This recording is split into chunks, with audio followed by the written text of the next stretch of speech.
If you go to the West Country, where I used to in other times live, be sure to go to the church at Buckfastleigh, the one that is pitched against a precipice. And there in the churchyard you will find perhaps one of the oddest tombs in all of Devonshire. For where all other tombs have railings that point outside to stop human demons coming in and stealing the graves, that grave has the barbs pointing on the inside, so that whatever is inside cannot get out. And if you read the inscription, it is the grave of Richard Caborne.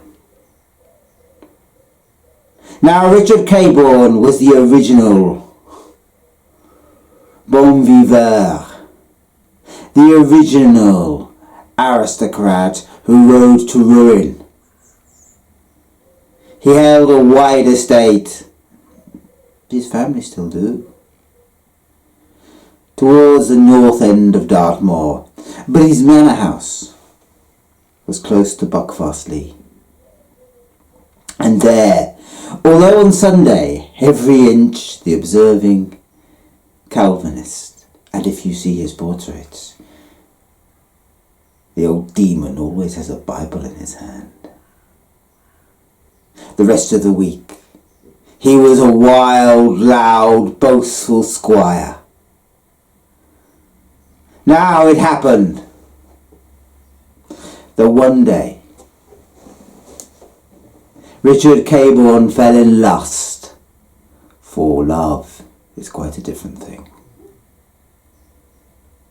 with a peasant girl, one of, as he would describe them, my people.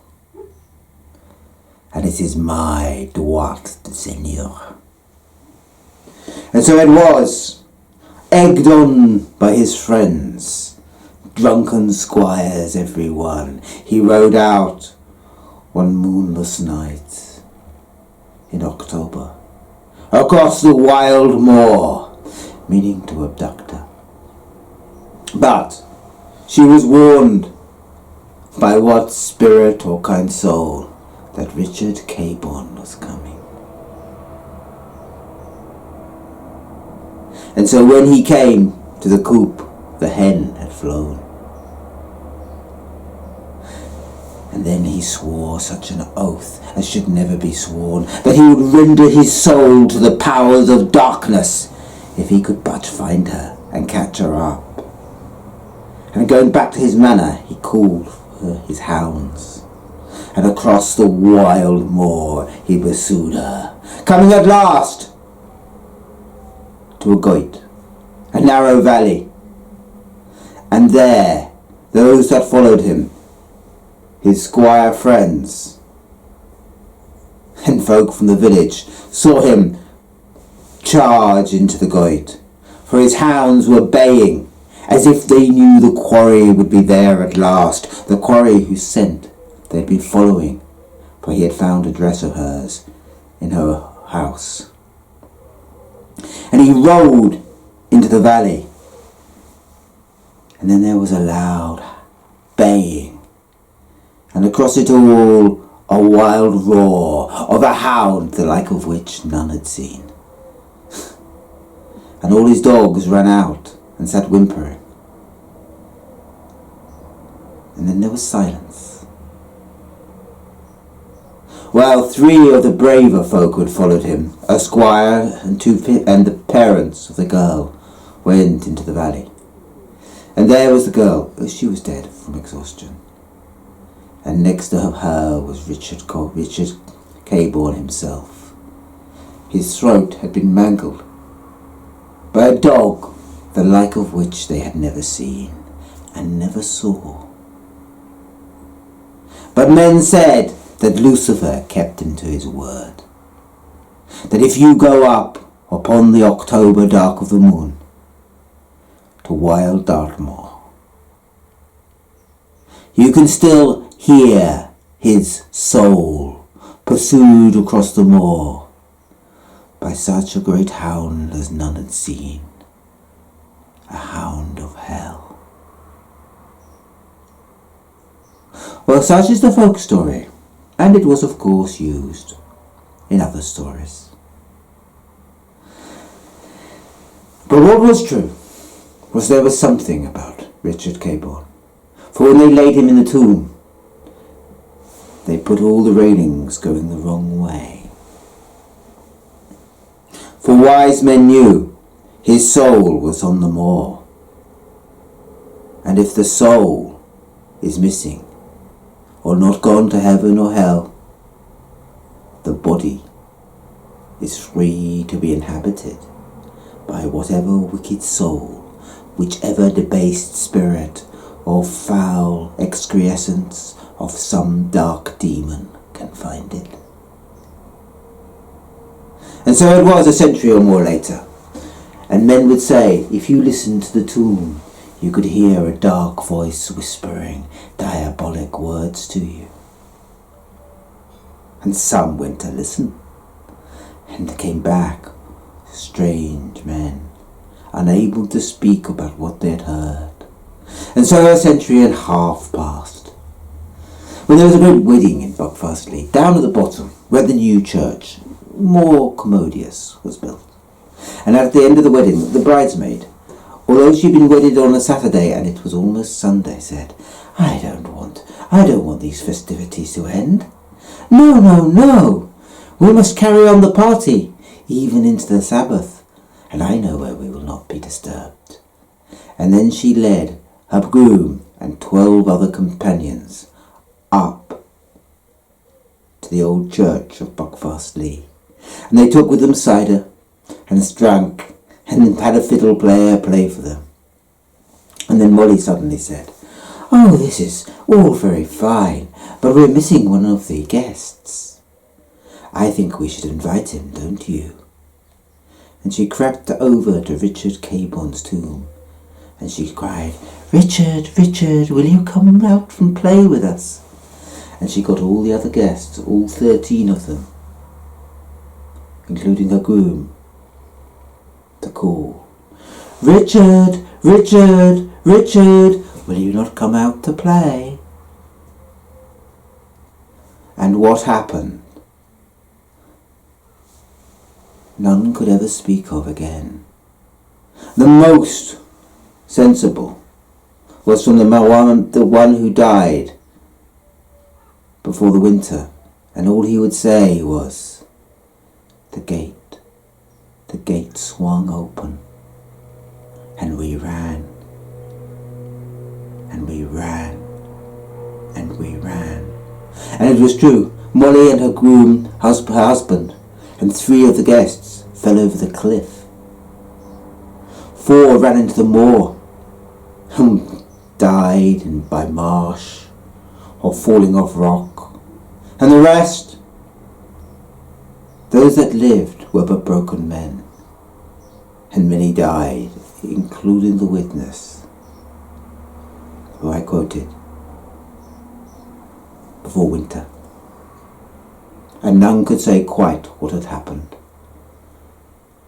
only that the tomb gate had opened, and, to be honest, all knew that, for the great gate of the tomb, the lock on it, was wide open, and would not lock again. And so the empty body strayed. It was at the north end of the moor.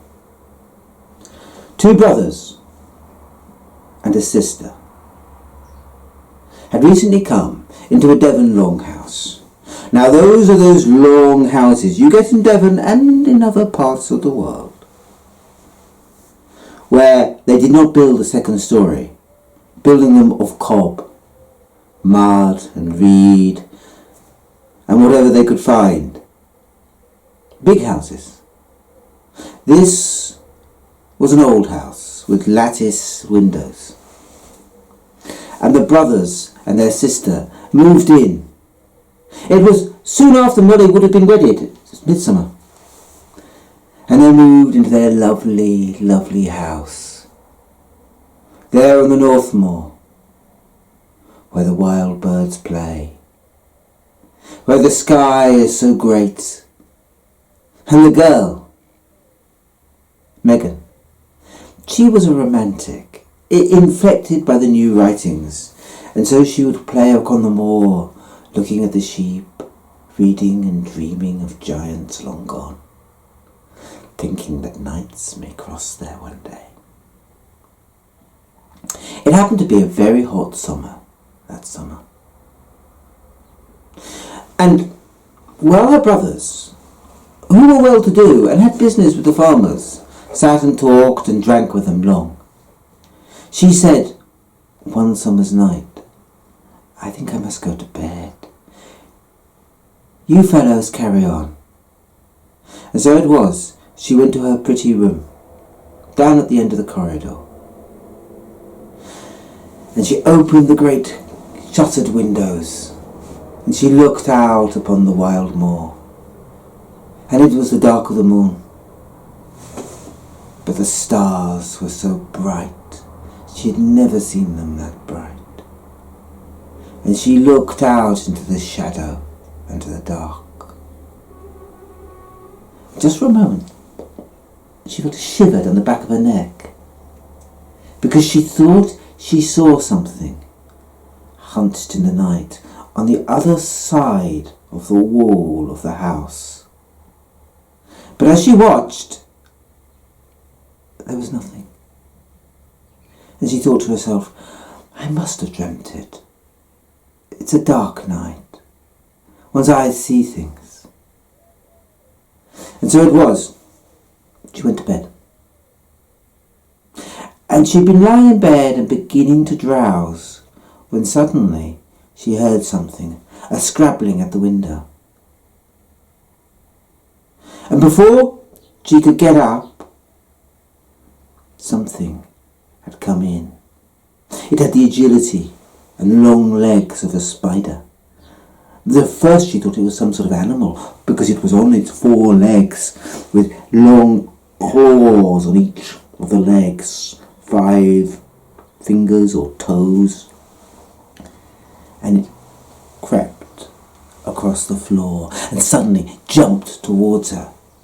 And she saw it was not an animal, but a wizened creature, with a long, hungry, lean face that looked sucked in, as if the blood had all gone from it, with eyes that shone with madness,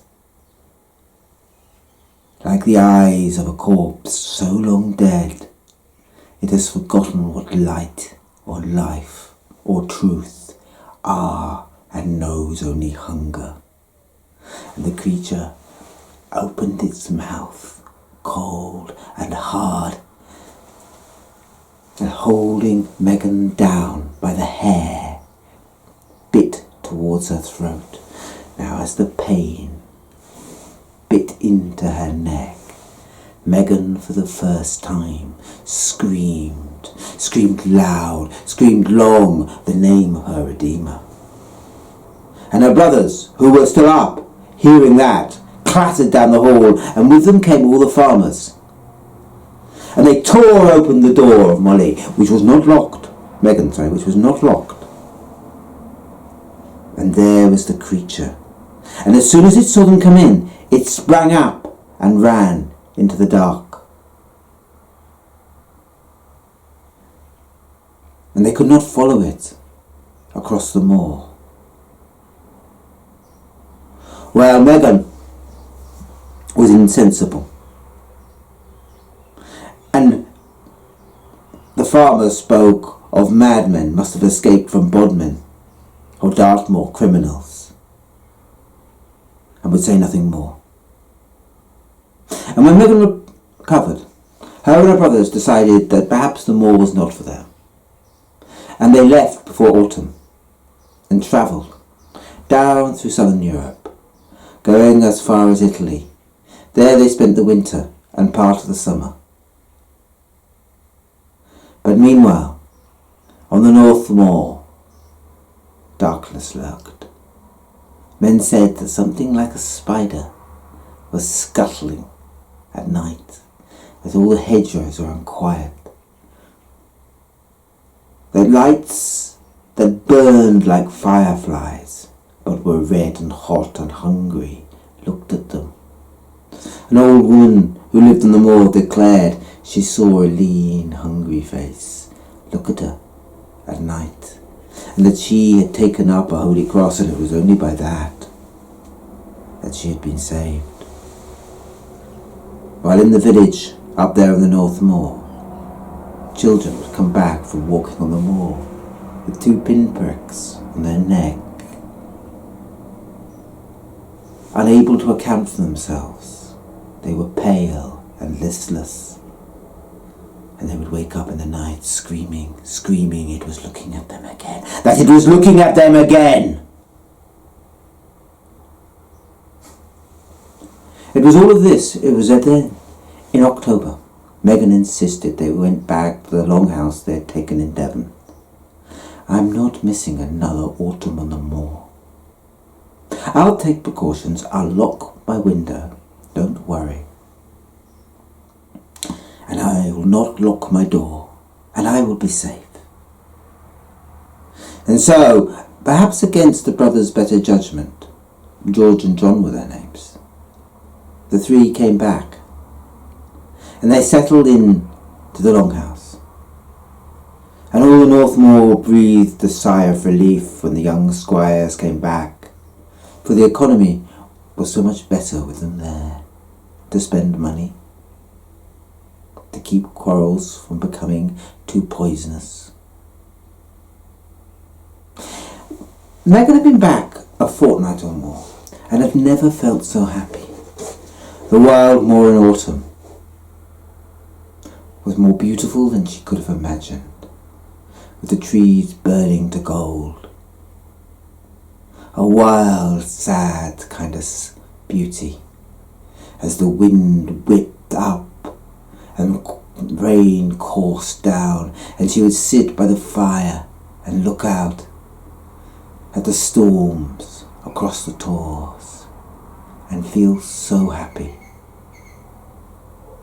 But her brothers took precautions. They had stationed by her room 2 horses, stabled in her outhouse, and in another outhouse took 2 of their best hounds, just in case. After a fortnight, Megan had gone to bed, closing her windows very carefully, locking them. She lay down, but she didn't want to draw the blinds, because outside, in the dark of the moon, the stars were once again shining. She stretched out to go to sleep, closing her eyes, when suddenly she heard something. Pick, pick, pick, pick at the window pane. At first she thought it was a dream, but it was so insistent. Pick, pick, pick at the window pane. And she rubbed her eyes at last and opened one, and she saw 2 pinpoints. Like eyes, she thought. I didn't think there were stars there. And then her sleepy brain realised the stars burn red. And she woke up, and there looking at her was the strange, hungry, sunken, long face that she remembered so very, very well, with its sharp 2 teeth and its long, clever fingers had just removed the lead upon the pane of one of the windows, and as she watched, it removed the glass, and a long hand came in unlocked the window and pulled it open. And once again the creature stood on the window pane. Now Megan was a brave girl, but she felt her voice could not call out as it sprang towards her. And as it sprang, suddenly she shouted. She found her voice at last in the fear of its eyes, and her brothers hearing her, George ran clattering down the hall, but John, remembering the horses and the hounds, got ready with them, and George came into the room, and Megan was senseless on the bed, and on her was a dark form, a shadow, such as not even dreams could find in their darkest minds. And when the creature saw George come running in, it got up and jumped through the window. And John rode following it with his hounds that were some of the bravest in all of Devon. To follow a ghost that far, or cross the moor they went, coming at last, after a hard, long chase, to the church upon Buckfast Lee. But by then the creature was so far ahead that John knew he could not reach it before it went to its tomb, but rather raised up a pistol and fired. Now John was a fine shot. It was a long shot. He could not hit its heart, but he hit its leg, and that slowed it down long enough for him to come up minutes after it had fallen off the wall, and to see it limping in to the tomb of Richard Caborne. Well, the next day, John and George and all the farmers of the North Moor and the South went to that tomb. They broke open the stone casement, and there was a lead coffin, quite open. All the lead ceiling had been unpicked by clever hands from inside. And lying in the coffin, there was a little wizened figure that had clearly been dead almost 2 centuries. But on its leg, it had a fresh bullet wound. Well, they took then that creature, and they burnt it in a fire upon Buckfast Lee hill, a wild beacon, and they ringed round in case it tried to escape, and bound it fast before they burnt it, and then said it woke up and screamed as the flames caught it. But holy fire burnt it at last, and then they scattered the ashes upon wild Dartmoor, so that the body may join the soul. And so the tomb you see today is but the memory of a tomb. The tomb of a tomb, if you like.